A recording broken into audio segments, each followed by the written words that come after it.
is up, YouTube? So today, as you can see in the title, or maybe if you're one of those people who read the description before you see a video, I'm going to be talking about the media and opera and how we can use the media, or why we should use the media, or why I decided to use the media to help catapult classical music further into the limelight or the spotlight, whatever. Yeah. So I got this idea from my friend Alexander Gregory. I met him when I was in Philadelphia, and I went to see some friends who were helping out with Summerfest, and I also met some of the singers who were actually at Curtis's summer program, which is Summerfest, and he was one of the singers there. So I posted on my Instagram story saying that I needed ideas for a new YouTube video, and he thought it would be a good idea to talk about how we can use, like, or how we should use the media and stuff like that to, you know, combat dwindling crowds and stuff like that. And, you know, just us as young opera singers, how can we use what we do best, which is post on Snapchat and Instagram, you know, to get those younger people even to come to see the shows. And I thought that was a really good idea. So first of all, I have to give you like a little bit of backstory. I think this video will be a little bit more of a rant because it's really not that informative, because it's not like you guys don't know what to do. It's not about knowing how to do it. It's having a reason to do it and like why we should do it, not really how to do it, because everyone knows how to post something. So back when I was about 11, I think, was the first time I ever made a YouTube channel, and I was only posting singing videos, like singing little covers, like little gospel covers, and sometimes little Disney Channel songs and stuff like that. And so that I kind of just like let that go after like a few months. I just stopped making videos. And back then, making videos was a little bit more difficult for an 11-year-old than it is now.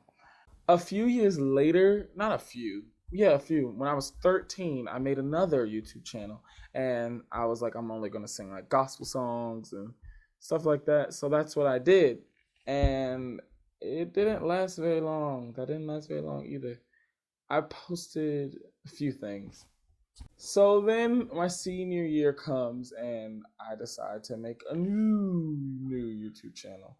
I'm actually not really sure if this was a new YouTube channel or I just deleted all the old stuff and like gave myself a new name and stuff like that. I first posted a few singing videos that are now private because I just don't want people looking at those. And then I went to do my Curtis and Juilliard audition. Well, first I went to do my Juilliard audition. And if you've seen my Juilliard audition experience video, you'll know that I saw a video from a guy named That Viola Kid or something like that. And he's a violist at Juilliard. And he was talking about his audition experience, or like what to expect at the audition. And I was like, oh, that is really cool. So let me look up some more and see if there's maybe one for voice. And there weren't any. There was only one about like drama and dance and the viola. And so I also looked up ones for Curtis, and if you've seen that video, there was actually only one video, and it was from like 2009, I think, and it was a trombonist. Maybe he played the trumpet. I don't remember. But so when I finally went to audition, I was very excited and it was fun. And then I thought about how there were only videos for instrumentalists and drama people or whatever. And so I was like, you know what? I should make a video for voice. Like, I'll be the second video ever posted about the Curtis audition. And I'll be the first video about singing, about the voice auditions for both schools. So I just decided that would be a good idea. Also, I did audition for other schools, but when I auditioned for San Francisco, it was a regional audition in New York, so I didn't go to their school. So it was a very simple audition process for that school. So when I got home from my Juilliard audition, I think the very next day, I sat down in front of my little iMac that we have at my house, and it's a really old iMac. And then I had like a light that I put on my face because it was dark in my house.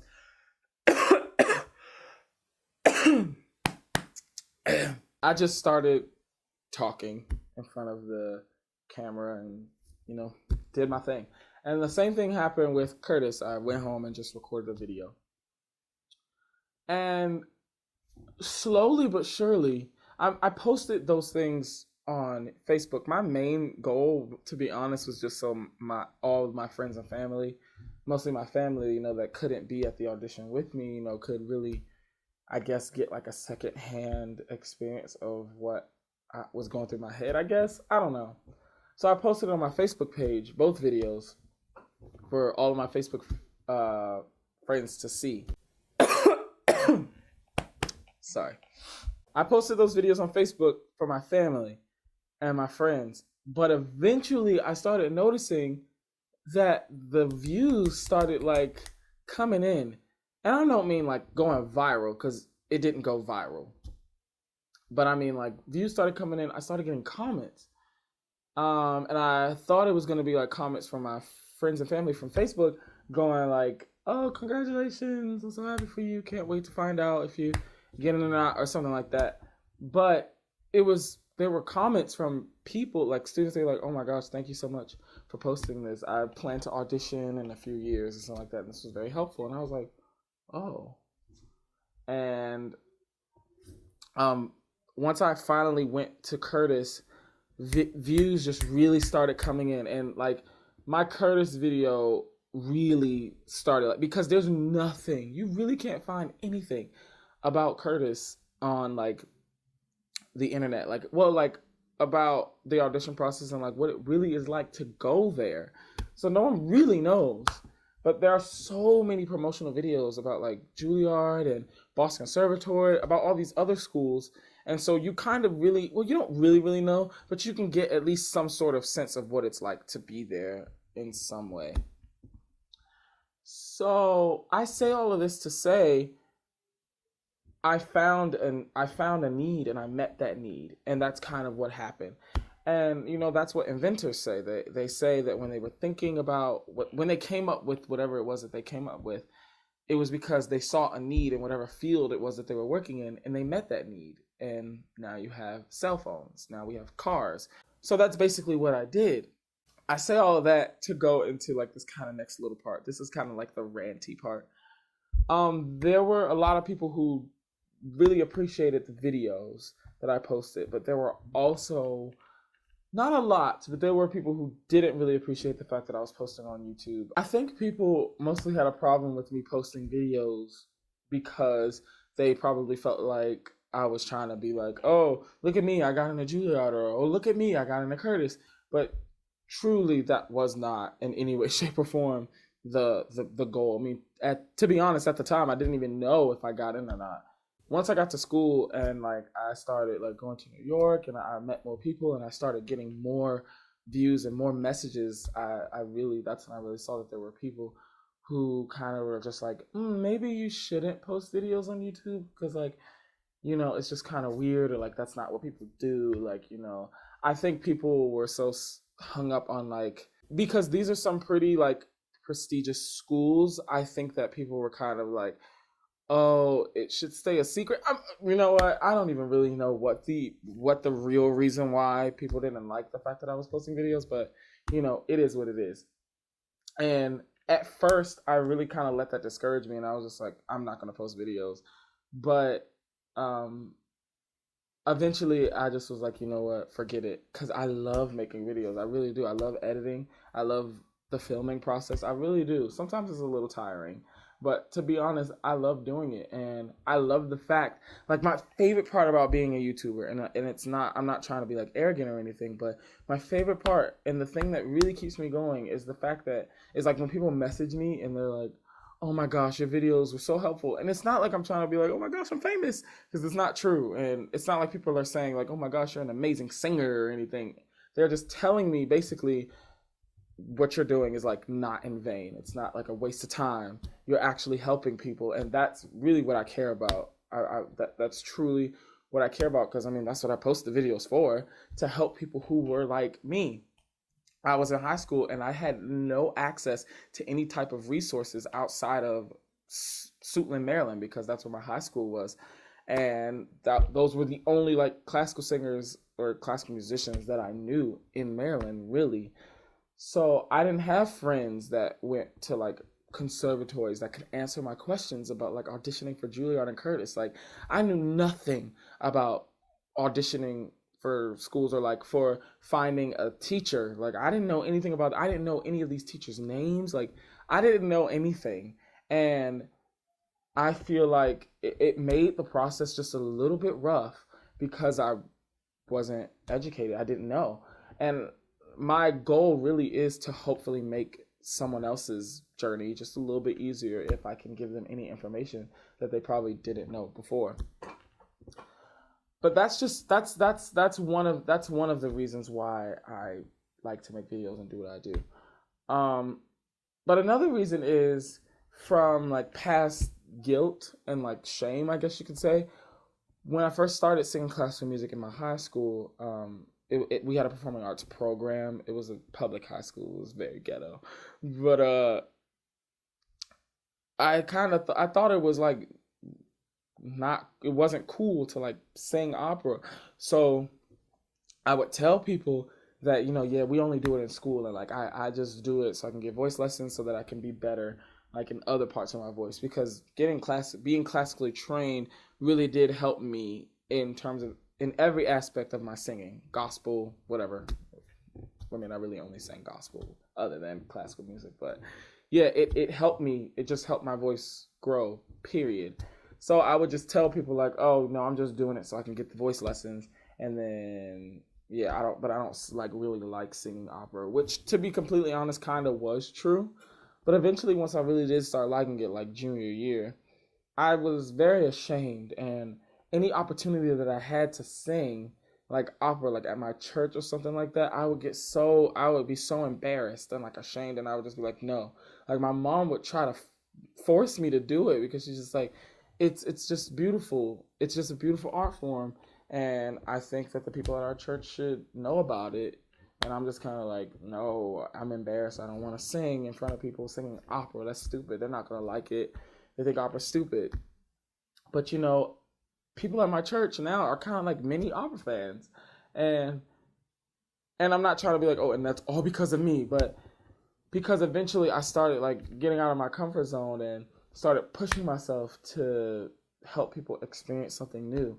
And I really think that's where we all need to get. And the reason why I say us all is because I know for the most part the people that watch my videos are around the same age as me. And I really think we're the ones that need to be the ones to try to get people, to try to make people aware of what's really happening in the classical world, like in just art in general. Like, I mean, I don't really know much about the past because I've only been alive for 18 years and I've only been singing in the classical world or whatever, the young classical world, for about 4.5 years. So I don't really know much, but based off of what I know and like what I see, it seems like this new generation that is coming up has a lot more young, like I mean young, like 16 and 19, young, really young, just naturally talented opera singers. Like you see people who really haven't been singing that long that just can open their mouths, and there's this phenomenal like voice, there's this phenomenal sound that comes out of their mouth. I know that this new generation coming up, like eventually it'll be the norm to be 16 and 17 years old and just sound like, well, when people say, oh, you're 16 or 17 but you sound like you're like 25, or you sound like you're like in your late 20s, but I feel like eventually that will become the norm because we are taking over. I really believe that. And I think it's our time to step out into the spotlight and really say, look, this is what we have to offer. It's a beautiful thing. And I really think that's no one's job but ours. I mean, I appreciate singers like Renee Fleming and Joyce DiDonato who are trying to, and also Lawrence Brownlee, who are trying to take classical music and like make it more mainstream. Renee Fleming, she has like an indie rock an indie rock album or something like that, and like she does things other than classical music. I think she's done musical theater before also, But I mean, look at her. She was, I think, the first opera singer to sing at the Super Bowl.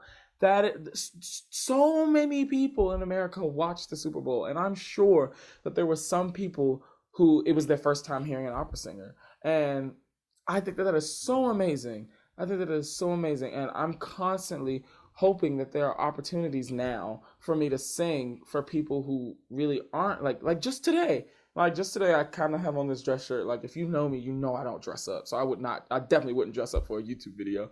I just sang at this event that's like for young leaders in the community, and it had nothing to do with classical music. My dad has a friend that I actually kind of met a long time ago when I was like 14, and he heard me sing when I was 14, and like he kind of kept up with me, and I've been like posting videos and stuff like that, and he saw that I stuck with opera, and he was just like, oh wow, I really think you should come sing for this, and this is because this is like for young African American leaders in the community that we're trying to bring up, and I think you would be a good example or whatever.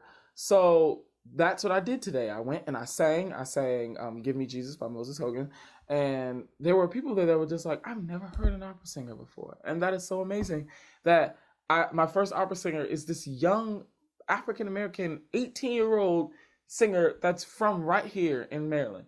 And I'm not saying that you have to be black, that you have to be 18, and that you have to be from Maryland. However old you are, whatever race you are, and wherever you're from, you know, you could be the first person that impacts those people that you sing for. So I'm constantly looking for opportunities that would push opera and classical music to be more mainstream, because it needs to be, because it's such a beautiful art form, and I can't stress that enough.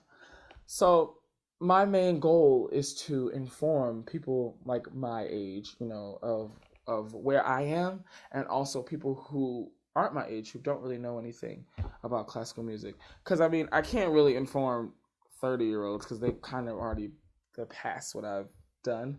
But there are singers like Tamara Wilson, Tamara. I think it's Tamara Wilson, and singers like Lizette Oropeza. Wow, I probably should have Googled them before I tried to say their names. But I love the both of them. I mean, I don't know them personally, but I've watched both of their YouTube videos, especially Tamara Wilson, because she really inspired me to keep going. I watched her videos, and they're pretty much mine are kind of like the same as hers. Hers are very informative. She talked about her Met debut, like, oh my gosh. Now, yes, people do talk about that in their interviews and stuff like that, but she's like in her house or something like that in front of a camera, just talking to us about what it really was like. And she's a very casual person, and she's very honest. She talked about her Met debut. She gave a insight on what her warm-up routine was like, or she gives advice on like stage fright and stuff like that. And she can actually do that because she's really performing, and she has that kind of experience where she knows what she's talking about. Right now, I only can offer so much because I've only done so much, but I'm doing what I can to help those people who are in the situation that I was in when I was in high school. So yeah, that's basically what I'm doing. So I encourage everyone that's watching this video to totally just like take a chance, and maybe the next opportunity that you get to sing, you decide to sing opera. Maybe. Because, I mean, I don't know about you guys. When I was in high school, if I got opportunities to sing, it was usually from, like, a church or some sort of, like, event that may have been outside. But I was kind of, like, marketing. I don't want to say marketing because it's not like I was, like, marketing. But, like, marketing. I was putting myself out there as, like, a gospel singer. But people would tell me, oh, sing whatever you want. So there were many opportunities when I was in front of a lot of people that I could have exposed people to such an amazing art form. And I really regret not taking those chances, but that's what I'm going to do now. I encourage you guys to take any chance to expose people to this amazing art form. I just keep saying amazing art form because it truly is. I just want to thank you guys so much for watching this video. I really appreciate each and every one of you guys. So just remember to like this video, comment down below any ideas that you may have for YouTube videos or anything that you want to see, or any questions that you have. My Instagram, my Twitter, and my Snapchat, and even my email is down in the description below. I said down in the description. Ha! Those things are down in the description below. And if you have any questions or anything that you want to tell me or something like that, just you can follow me and I will follow you back. Don't forget to subscribe before you leave. I really want to make it to 500 subscribers before the end of this year. I know you may be like 500, like some people are trying to make it to 1,000 or 10,000 or 1,000,000. But short-term goals. Like I see as of right now, like in this very moment, I'm at like 429, I think. So maybe by the time I post this video, I'll actually have 430, which means that I only need 70 more subscribers. So whatever you guys can do to help would be amazing.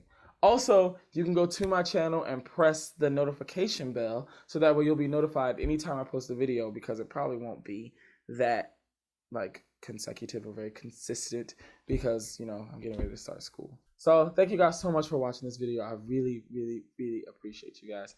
And I'll talk to you guys in the next video. Peace out.